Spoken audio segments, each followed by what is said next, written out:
এক কাপ চায়ে তৃপ্তির পেছনে লুকিয়ে থাকে চা শ্রমিকদের বঞ্চনার দীর্ঘ ইতিহাস। আজ শোনাব তেমনই এক অদম্য লড়াইয়ের গল্প, যেখানে একদিকে শত বছরের কুসংস্কার আর অন্যদিকে চা শ্রমিকের মেয়ের ডাক্তার হওয়ার আকাশ ছোঁয়া স্বপ্ন। একটি জরাজীর্ণ বাগান, নেটওয়ার্কহীন ভুতুড়ে বাংলো আর শ্মশানের খাটিয়া থেকে জ্যান্ত হয়ে ওঠা লাশের রহস্য, সবই মিলবে আজকের এই অসাধারণ মুভিতে। কেন বিয়ের আসরে রক্তাক্ত হতে হলো এক মেধাবী ছাত্রীকে? শেষ পর্যন্ত কি সে তার স্বপ্ন পূরণ করতে পেরেছিল? এই আবেগঘন গল্পের শেষটা আপনাকে কাঁদিয়ে ছাড়বে। মূল কাহিনীতে যাওয়ার আগে সেরা সব মুভি এক্সপ্লেনেশন পেতে আমাদের চ্যানেলটি সাবস্ক্রাইব করে সাথেই থাকুন। চলুন শুরু করা যাক আজকের মুভি এক্সপ্লেনেশন। গল্পের শুরু হয় সোনাইছড়া চা বাগান দিয়ে। সেখানে চা শ্রমিকদের এক অদ্ভুত রীতির আয়োজন দেখা যায়। নিয়ম অনুযায়ী দুজন শক্তিশালী যুবক একটি বাঁশ হাতে পুরো বাগান জুড়ে দৌড়াতে থাকে।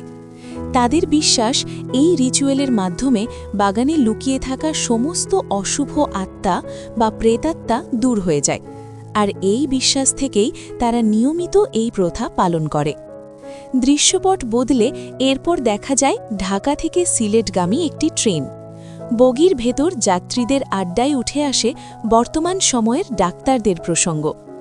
এক যাত্রী বেশ ক্ষোভ নিয়ে বলছেন, এদেশের ডাক্তারগুলো তো সব ডাকাত, ঠিকমতো রুগী দেখে না, কিন্তু এক গাদা টেস্ট আর ওষুধ লিখে দেয়। আমার ছেলের সামান্য পেটের সমস্যা আর ডাক্তার দিয়েছে রক্ত পরীক্ষা।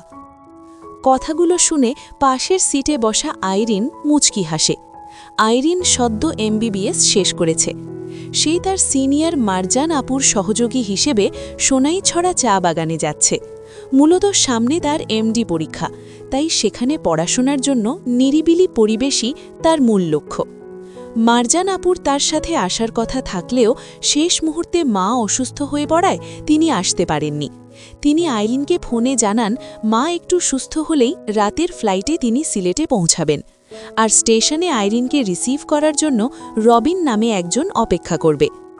এদিকে পাশের সিটের সেই যাত্রী যখন জানতে পারেন আইরিন একজন ডাক্তার, তখন তিনি কিছুটা লজ্জিত হয়ে ক্ষমা চান। আইরিন হাসি মুখেই জানায় তারা এসব শুনে অভ্যস্ত। এর কিছুক্ষণ পর লোকটি তার ছেলের অসুস্থতার রিপোর্ট এবং পটির ছবি আইরিনকে দেখাতে শুরু করেন। ঠিক সেই মুহূর্তে আইরিন নাস্তা করছিল। এমন দৃশ্য দেখে তার খাওয়ার রুচিই নষ্ট হয়ে যায়। তবু পেশাদারিত্বের খাতিরে সে লোকটিকে ভালো একজন বিশেষজ্ঞ দেখানোর পরামর্শ দেয়। ট্রেন যখন আইরিনের গন্তব্যের কাছাকাছি, তখন লোকটি তাকে সতর্ক করে বলেন, এই এলাকায় এখন নামবেন না, জায়গাটা ভালো না, ডাকাতের ভয় আছে। আইরিন রসিকতা করে উত্তর দেয়, তাহলে তো ভালোই হলো, নিজের সঙ্গীদের দেখা পাবো। আপনিই তো বললেন ডাক্তাররা ডাকাত, আর আমিও তো ডাক্তার। স্টেশনে ট্রেন থামতেই আইরিন নেমে পড়ে। সেখানে আগে থেকেই তার জন্য অপেক্ষা করছিল স্থানীয় প্রতিনিধি রবিন। পরিচয়ের পর তারা চা বাগানের উদ্দেশ্যে রওনা হয়। স্টেশনে পৌঁছে আইরিন মারজান আপুকে ফোন করলে জানতে পারে মায়ের অবস্থা আরও খারাপ। জরুরি অপারেশনের কারণে আপু আপাতত আসতে পারছেন না, তাই আইরিনকেই সবকিছু সামলাতে হবে। আপু তাকে মৌলভীবাজারের ভালো কোনো হোটেলে থাকার পরামর্শ দিলেও মায়ের অসুস্থতার দুশ্চিন্তায় আইরিন কিছু বলার আগেই ফোনটি কেটে যায়। অচেনা জায়গা, একা আইরিন শেষ পর্যন্ত বাগানের বাংলোতেই থাকার সিদ্ধান্ত নেয়। রবিনের ভ্যানে করে বাংলোর উদ্দেশ্যে রওনা হয় আইরিন। পথে আইরিন জিজ্ঞেস করে, এখানে কি ডাকাত আছে? রবিন সাবলীলভাবে উত্তর দেয়, না আপা, বড়জোর ছিনতাইকারী আছে। তারা বড়জোর ছুরি দিয়ে দু একটা পোঁচ দেবে। আপনি ডাক্তার মানুষ, ওসব তো আপনার জন্য কোনো ব্যাপারই না। এমন রসিকতা শুনে আইরিন বেশ অস্বস্তি বোধ করে। রাত হয়ে আসে, চারদিকে জঙ্গল আর অন্ধকার। আইরিন সিকিউরিটির কথা জানতে চাইলে রবিন জানায় বড় সমস্যা সিকিউরিটি নয়, নেটওয়ার্ক। আইরিন নিজের ফোনে 2 দাগ নেটওয়ার্ক দেখে স্বস্তি পেলেও রবিন হাসি মুখে বলে, আপা, এই নেটওয়ার্ক হলো গরিবের মানি ব্যাগের মতো। মানি ব্যাগ থাকে, কিন্তু ভেতরে টাকা থাকে না। আইরিন ফোন করার চেষ্টা করেও ব্যর্থ হয়। শেয়াল আর কুকুরের ডাকে পরিবেশটা আরও ভয়ঙ্কর হয়ে ওঠে। অবশেষে তারা বিশাল এক পুরনো বাংলোয় পৌঁছায়। 2-4 কিলোমিটারের মধ্যে কোনো মানুষ নেই জেনে আইরিন বেশ ভয় পেয়ে যায়। রবিন রসিকতা করে জানায় তার বউয়ের ভয়ে সে এখানে রাত কাটাতে পারবে না। বাংলোর বাথরুমের অবস্থা আরও করুণ। দরজা একবার লাগলে আর খোলে না, আবার খুললে আর লাগে না। যাওয়ার আগে রবিন আরও এক দফা ভয় দেখিয়ে বলে, মাঝে মাঝে সাপ বের হয়, তবে চিম্পা নেই আপা, ওগুলো সব ভালো সাপ। ভয় আর সংশয় নিয়ে শেয়ালের ডাক শুনতে শুনতেই আইরিন ঘুমিয়ে পড়ে। পরের দিন সকালে বারান্দায় বসতেই একজন তাকে দুটো চায়ের কাপ দিয়ে যায়। দ্বিতীয় কাপটি কার তা ভাবার আগেই হাজির হন চা বাগানের ম্যানেজার। আইরিনকে দেরি করে ঘুম থেকে উঠতে দেখে তিনি বেশ কড়া কথা শোনান। জানান যে কারখানার সামনে শত শত শ্রমিক ডাক্তার দেখানোর অপেক্ষায় বসে আছে। আইরিন তার প্রস্তুতির অভাব আর মার্জানাপুর সমস্যার কথা জানালে ম্যানেজার তাকে স্টাডি ট্যুরের খোটা দেন। আইরিন যখন চায়ে চুমুক দেয়, ম্যানেজার তখন গম্ভীর স্বরে বলেন, এই এক কাপ চায়ের পেছনে কত শ্রমিকের রক্ত আর ঘাম জড়িয়ে আছে তা কি জানেন? আপনারা আধুনিক প্রজন্মের মানুষ, এসব নিয়ে ভাবার সময় কই আপনাদের? এই বাগান ব্রিটিশদের তৈরি, এর পরতে পরতে ইতিহাস মিশে আছে। ম্যানেজার সাহেব চা শ্রমিকদের ইতিহাস টেনে বলেন, ব্রিটিশ আমলে মালিক শ্রমিকের সম্পর্ক ছিল প্রভু আর দাসের মতো। এখন সময় বদলেছে, ইউনিয়ন হয়েছে, কিন্তু শ্রমিকদের জীবনের দাম আজও বাড়েনি। ম্যানেজার যখন গভীর আলোচনায় মগ্ন, আইরিন তখন মোবাইলের নেটওয়ার্ক খুঁজছিল। এটা দেখে ম্যানেজার বেশ বিরক্ত বোধ করেন। এরপর আইরিন রবিনকে নিয়ে ফ্যাক্টরির দিকে রওনা হয়। পথে আইরিন অভিযোগ করে যে এখানকার পানি বড্ড ঘোলা। রবিন সহজভাবে জানায় অনেকদিন ট্যাঙ্কি পরিষ্কার করা হয়নি বলে এমন হচ্ছে। এরপর ম্যানেজারের রুক্ষ ব্যবহার নিয়ে আইরিন প্রশ্ন করলে রবিন মজার ছলে বলে, আপা, কিছু চাইনিজ মোবাইল আছে না, বাজলেও যা, না বাজলেও তা। ম্যানেজার বাবুও তেমন, সবার সাথেই এমন চড়া মেজাজে কথা বলেন। আইরিন বলে, ম্যানেজার যেভাবে কথা বলছিলেন মনে হচ্ছিল আমি বুঝি কোনো ইন্টারভিউ দিতে এসেছি। রবিন তাকে মনে করিয়ে দেয় যে ম্যানেজার মিথ্যে বলেননি, এই চায়ের পেছনে সত্যিই শ্রমিকদের অনেক রক্ত ঘাম মিশে আছে। রাতে ঘুমের কথা জিজ্ঞেস করলে আইরিন বিরক্তি নিয়ে জানায়, সাপের ভয় আর শেয়ালের ডাকে সে এক মুহূর্তও ঘুমাতে পারেনি।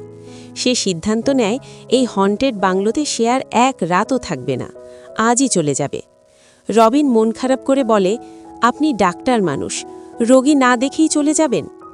আইরিন জানায় সে মাত্র এমবিবিএস শেষ করেছে, খুব বড় ডাক্তার সে এখনো হয়নি। তাছাড়া এখানে পড়াশোনার পরিবেশও নেই। তবে ফ্যাক্টরির সামনে পৌঁছতেই আইরিনের মন কিছুটা গলে যায়। এক ছোট্ট মেয়ে তাকে ফুলের মালা দিয়ে বরণ করে নেয়। সবাই তাকে গভীর শ্রদ্ধা জানায়। কিন্তু বাগানের মেডিকেল রুমের অবস্থা দেখে আইরিন হতাশ হয়ে পড়ে।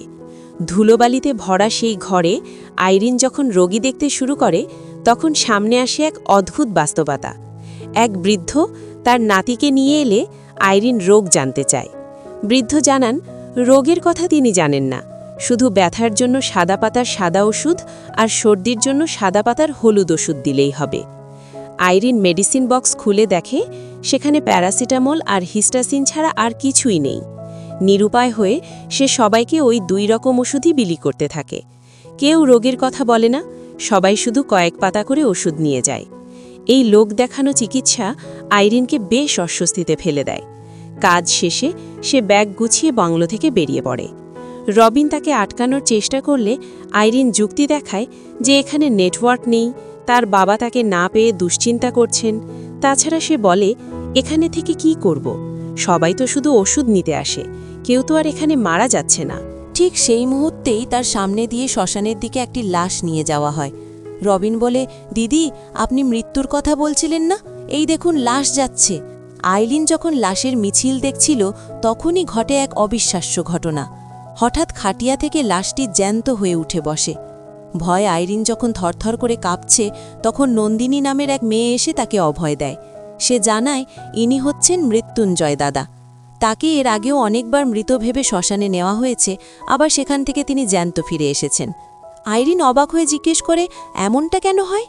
নন্দিনী জানায় এখান থেকে হাসপাতাল প্রায় 40 কিলোমিটার দূরে। মাঝপথে অনেক রোগীই সংজ্ঞা হারায়, আর সঠিক চিকিৎসার অভাবে মানুষ তাদের মৃত ভেবে শ্মশানে নিয়ে যায়।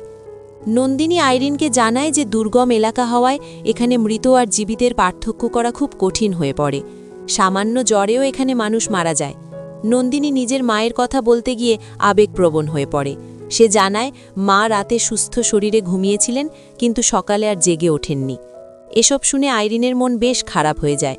সে নন্দিনীকে সান্ত্বনা দিতে বলে, তুমি কিন্তু দেখতে একদম তোমার মায়ের মতো সুন্দর হয়েছ। নন্দিনী ইন্টারমিডিয়েট পর্যন্ত পড়াশোনা করেছে। সে আরও জানায়, এখানে আগে অনেক মেডিকেল ক্যাম্প হয়েছে ঠিকই, কিন্তু কোনো ডাক্তার কোনোদিন আসেনি। আইরিনই প্রথম ডাক্তার যে এখানে পা রেখেছে। নন্দিনী আক্ষেপ করে বলে, রোগ ধরা পড়লে ডাক্তার তো হাসপাতালে যেতে বলবে, কিন্তু চিকিৎসার টাকা এখানকার মানুষ কোথায় পাবে? তার চেয়ে মরে যাওয়াই ভালো। নন্দিনীর এই কথাগুলো আইরিনকে গভীরভাবে ভাবিয়ে তোলে। সে তার চলে যাওয়ার সিদ্ধান্ত বদলে ফেলে। যখন রবিন ভ্যান নিয়ে আসে, আইরিন হাসি মুখে বলে সে আরও 2 দিন এখানে থাকবে। রবিন তো অবাক। সে নন্দিনীকে জিজ্ঞেস করে, আমি যা পারলাম না, তুই এমন কি জাদু করলি যে দিদি থেকে গেল? নন্দিনী দুষ্টুমি করে উত্তর দেয়, দিদি আমাকে সুইট বলেছে তো তাই। পাহাড়ের এক উঁচুতে গিয়ে রবিন নেটওয়ার্ক পায়। আইরিন সেখান থেকে তার বাবা আর মারজান আপুর সাথে কথা বলে। মারজান আপুর শাশুড়ি আইসিইউতে, তাই প্রয়োজনীয় মেডিকেল সরঞ্জামগুলো নিয়ে আসার জন্য আইরিন তার বন্ধু মিঠুকে ফোন করে। মিঠু প্রথমে সিলেটে আসতে রাজি না হলেও আইরিন জানে তার এই বন্ধুটি ঠিকই আসবে। আইরিন রবিনকে বলে মিঠু আসবে আর ওর সাথে ওর বাপও আসবে, মানে বড় একটা বক্স। রবিন তো হন্তদন্ত হয়ে আরেকটা ঘর ঠিক করার চিন্তা শুরু করে দেয়। রাতে আইরিন যখন পড়াশোনা করছিল, রবিন তার বইয়ের বহর দেখে অবাক হয়ে যায়। আইরিন জানায় সে ছোটবেলা থেকে কখনো কোনো কিছুতে ফার্স্ট হতে পারেনি। যখন শুনল এই বাগানে সেই প্রথম কোনো ডাক্তার হিসেবে পা রেখেছে, তখন সে ভাবল এই সুযোগ হারালে সে আর কোনো দিন ফার্স্ট হতে পারবে না। পরদিন সকালে আইরিন যখন রোগী দেখছিল, সে তখন ওষুধের বদলে রোগের মূল কারণ খোঁজার চেষ্টা করে। নন্দিনীর সাহায্যে সে রোগীদের বোঝাতে শুরু করে যে শুধু ব্যথার ওষুধ খেলে হবে না, সঠিক চিকিৎসা প্রয়োজন। এদিকে মিঠু সত্যিই বড় এক মেডিকেল বক্স নিয়ে চা বাগানে এসে পৌঁছায়। ভুল জায়গায় নেমে যাওয়ায় তাকে দীর্ঘ পথ হাঁটতে হয়। পথে সে চা শ্রমিকদের কষ্টের জীবন নিজের চোখে দেখে। 10 কিলোমিটার পথ পাড়ি দিয়ে মাত্র 185 টাকা মজুরির কথা শুনে সে স্তম্ভিত হয়ে যায়। অবশেষে ঘেমে নিয়ে মিঠু যখন বাংলোতে পৌঁছায়, আইরিন তাকে দেখে ভীষণ খুশি হয়। আইরিন মিঠুকে রবিনের সাথে পরিচয় করিয়ে দেয়। মিঠু বুয়েটি পড়লেও আইরিনের চেয়ে 1 ব্যাচ জুনিয়র। রবিনের বিশাল গোঁফ দেখে মিঠু অবাক হয়ে জিজ্ঞেস করে, ভাই এই গোঁফ কবে থেকে? রবিন রসিকতা করে উত্তর দেয়, জন্ম থেকেই। মিঠুর প্রশ্ন শুনে রবিন যখন রসিকতা করে জানায় যে তার গোঁফ জন্ম থেকেই আছে, তখন মিঠু অবাক হয়ে বলে, জন্মের সময়ও আপনার এমন গোঁফ ছিল নাকি? রবিন দমবার পাত্র নয়। সে বলে, সেটা তো আমার বাবা মা ভালো বলতে পারবেন। রবিনের এমন জবাবে মিঠু পুরো থমকে যায়। রাতে মিঠু আর আইরিনের আড্ডায় খুনসুটি জমে ওঠে। মিঠু আইরিনকে বিয়ে করার পরামর্শ দিলে আইরিন তার হাতের সিগারেটের ধোঁয়া দেখে পাল্টা খোঁচা দেয়। পরদিন সকালে আইরিন যখন কাজে বের হবার জন্য তৈরি, মিঠু তখন আয়েশ করে চা খাচ্ছিল। আইরিন ম্যানেজারের সেই ডায়লগ ধার করে বলে, এই চা কিন্তু শ্রমিকের রক্ত ঘাম দিয়ে তৈরি। মিঠু ঘাবলেশহীনভাবে উত্তর দেয়, আগে তৃপ্তি করে খেয়ে নি, তারপর রক্ত ঘাম নিয়ে কথা হবে। মেডিকেল সেন্টারে পৌঁছে আইরিন রোগীদের চিকিৎসা শুরু করে আর মিঠু বেরিয়ে পড়ে পুরো চা বাগান ঘুরে দেখতে। ঘুরতে ঘুরতে মিঠু সেই মৃত্যুঞ্জয় দাদার দেখা পায়, যিনি মূর্তির মতো এক জায়গায় বসেছিলেন। মিঠু তার স্কেচ আঁকতে শুরু করে। ওদিকে আইরিনের কাছে সেই প্রথম দিনের বৃদ্ধ লোকটা আবার ওষুধ নিতে এলে আইরিন তাকে ফিরিয়ে দেয়, কারণ তার কোনো অসুখই ছিল না। লোকটা বিরক্ত হয়ে বাইরে এসে রবিনকে নালিশ করে। রবিন মজা করে বলে, চাচা চিন্তা করবেন না, দরকার হলে আপনার চিতায় আমি ওষুধ দিয়ে আসব। মিঠু বাগানের শ্রমিকদের সাথে মিশে গিয়ে তাদের জীবনকে কাছ থেকে দেখার চেষ্টা করে। সে জানতে পারে এই বিশাল বাগানে শ্রমিকদের জন্য কোনো টয়লেট বা বিশুদ্ধ পানির ব্যবস্থা নেই। তারা বাগানকেই টয়লেট হিসেবে ব্যবহার করে। এসব দেখে মিঠু মনে মনে একটি পরিকল্পনা সাজাতে শুরু করে। মেডিকেল সেন্টারে এক মা তার মুমূর্ষু সন্তানকে নিয়ে এলে আইরিন দ্রুত তার চিকিৎসা শুরু করে। কুসংস্কারের কারণে মেয়েটিকে পানি পর্যন্ত খেতে দেওয়া হয়নি। আইরিন মাকে সচেতন করে এবং দ্রুত সুস্থ করে তোলে। আইরিনের এই সেবা দেখে ম্যানেজারও মনে মনে তার প্রশংসা করেন। বিকেলে মিঠু একটি নকশা আঁকছিল। আইরিন জোর করে সেটি দেখে জানতে পারে মিঠু পুরো বাগানের জন্য একটি টয়লেট ও পানির ফিল্টারের মাস্টার প্ল্যান তৈরি করছে। আইরিন তাকে পপুলার কার্টুন মিনা মিঠুর সেই টয়লেটের উক্তির কথা মনে করিয়ে দিয়ে খুব হাসাহাসি করে। ঠিক তখন ম্যানেজার সেখানে এলে তারা কথা থামিয়ে দেয় এবং মিঠু তার ডিজাইনটি ম্যানেজারকে দেখায়। পরের দিন আইরিনের চলে যাবার কথা ছিল, কিন্তু রবিন জানায় আজ রাতের টিকিট পাওয়া যায়নি, যেতে হবে কাল সকালে। এদিকে আইরিন লক্ষ্য করে নন্দিনী কাজে আসেনি। দুশ্চিন্তা নিয়ে সে নন্দিনীর বাড়ি পৌঁছায় এবং দেখতে পায় নন্দিনী অসুস্থ। বাইরে মিঠু যখন সিগারেট খাচ্ছিল, রবিন তখন তাকে জানায় সে এসব না খেলেও শখের বশে একটু আধটু দেশি মদ খায়। রবিন আরও জানায় যে নন্দিনীর বাবা একজন নেশাগ্রস্ত মানুষ। 2 দিন বাদে নন্দিনীর বিয়ে, আর তাই সে মানুষের কাছে দেনা পাওনা মেটাতে হন্যে হয়ে ঘুরছে। আইরিন জানতে পারে নন্দিনী অসুস্থ নয়, বরং তার পিরিয়ড হয়েছে। সচেতনতার অভাবে নন্দিনী এটাকে রোগ ভেবে ভয় পাচ্ছিল, কারণ তার পরিচিত বড়রা বলেছে বিয়ের পর সব ঠিক হয়ে যাবে। আইরিন তাকে বুঝিয়ে বলে যে এটি কোনো অসুখ নয়, বরং সচেতন থাকার বিষয়। নন্দিনীর মার্কশিট দেখে আইরিন অবাক হয়ে যায়। মেয়েটি পড়াশোনায় দারুণ মেধাবী। আইরিন যখন তাকে স্বপ্নের কথা জিজ্ঞেস করে, নন্দিনী দীর্ঘশ্বাস ফেলে বলে, আমাদের আবার স্বপ্ন কি আপা? তবে আপনার সাথে কদিন ডাক্তার খেলতে খেলতে পেশাটাকে ভালোবেসে ফেলেছি। আইরিন বুঝতে পারে নন্দিনী আসলে মেডিকেলে পড়তে চায়। সেদিনই ছিল আবেদনের শেষ দিন। আইরিন দেরি না করে মিঠু আর রবিনকে নিয়ে সেই নেটওয়ার্ক পাহাড়ের দিকে ছোটে। শেষ মুহূর্তের নাটকীয়তা আর রবিনের সংখ্যার ভুল মিলিয়ে এক এলাহি কাণ্ড ঘটে। তবে মিঠু বুদ্ধি খাটিয়ে তার বন্ধুদের সহায়তায় নন্দিনীর ফর্ম ফিল আপ করিয়ে দেয়। পরের দিন আইরিন ও মিঠুর ঢাকা ফেরার কথা, কিন্তু আইরিন জানতে পারে 2 দিন পরই নন্দিনীর বিয়ে। মিঠু একে অসম্ভব বলে মনে করলেও আইরিন জেদ ধরে বসে। সে নিজের এমডি পরীক্ষা 1 বছর পিছিয়ে দেওয়ার সিদ্ধান্ত নেয় শুধু নন্দিনীর জন্য। সে বলে, আমি না হয় পরের বছর পরীক্ষা দেব, কিন্তু নন্দিনী এই সুযোগ হারালে আর কোনোদিন ডাক্তার হতে পারবে না। মিঠু প্রথমে দ্বিমত পোষণ করলে আইরিন তাকে কড়া ভাষায় শুনিয়ে দেয়, তুই তো বড়লোকের ছেলে, দিনে 400 টাকার সিগারেট খাস, আর এখানকার মানুষ 185 টাকার জন্য হাড় ভাঙা খাটুনি খাটে। একজনের জীবন বদলালেও আমার সার্থকতা। আইরিনের কথায় রাগ করে মিঠু চলে যায়। আইরিন হাল ছাড়ে না, সে নন্দিনীকে পড়াতে শুরু করে। নন্দিনীর বামা বাধা দিলেও সে ভ্রুক্ষেপ করে না। রবিনও আইরিনকে সাহায্য করতে শহর থেকে প্রশ্ন ব্যাংক কিনে আনে। একদিন পড়ার চাপে নন্দিনী ভুল করলে আইরিন তাকে বকা দেয়। পরে রবিন আইরিনকে একটি গভীর কথা বলে, আপা, চা গাছও বটগাছের মতো বড় হতে পারে, কিন্তু পাতা তোলার সুবিধার্থে আমরা তাদের বড় হতে দিই না। চা বাগানের শ্রমিকরাও এই গাছের মতো, নির্দিষ্ট বয়সের পর সমাজ তাদের আর বাড়তে দেয় না। রবিনের এই কথা আইরিনকে আবেগপ্রবণ করে তোলে। ঠিক তখনই মিঠু তার বন্ধুদের নিয়ে হাজির হয়। মিঠু বুঝতে পেরেছে শুধু আইরিন একা সব সাবজেক্ট পড়াতে পারবে না, তাই সে আস্ত এক কোচিং সেন্টার নিয়ে বাগানে হাজির হয়েছে। ঘুরতে ঘুরতে মিঠু এমন এক স্কুলের সন্ধান পায় যেখানে চালির বিনিময়ে বাচ্চাদের পড়ানো হয়। সেই স্কুলের শিক্ষক একজন চা শ্রমিকের ছেলে। সে পড়াশোনা শেষ করে অন্য কোথাও না গিয়ে নিজ সম্প্রদায়ের ভবিষ্যৎ গড়ার দায়িত্ব নিয়েছে। তার বিশ্বাস, চা শ্রমিকদের জীবন বদলাতে তাদের ভেতর থেকেই কাউকে না কাউকে এগিয়ে আসতে হবে। মিঠু এবার মনে প্রাণে উপলব্ধি করে যে আইরিনই ঠিক ছিল। সে আইরিনের কাছে ফিরে এসে নিজের ভুল স্বীকার করে এবং নন্দিনীকে ডাক্তার বানানোর লড়াইয়ে সামিল হয়। পরদিন মিঠু তার 3 ছোট ভাইকে নিয়ে নন্দিনীর বাড়িতে হাজির হয়। শুরু হয় নন্দিনীকে ডাক্তার বানানোর এক মহাযুদ্ধ।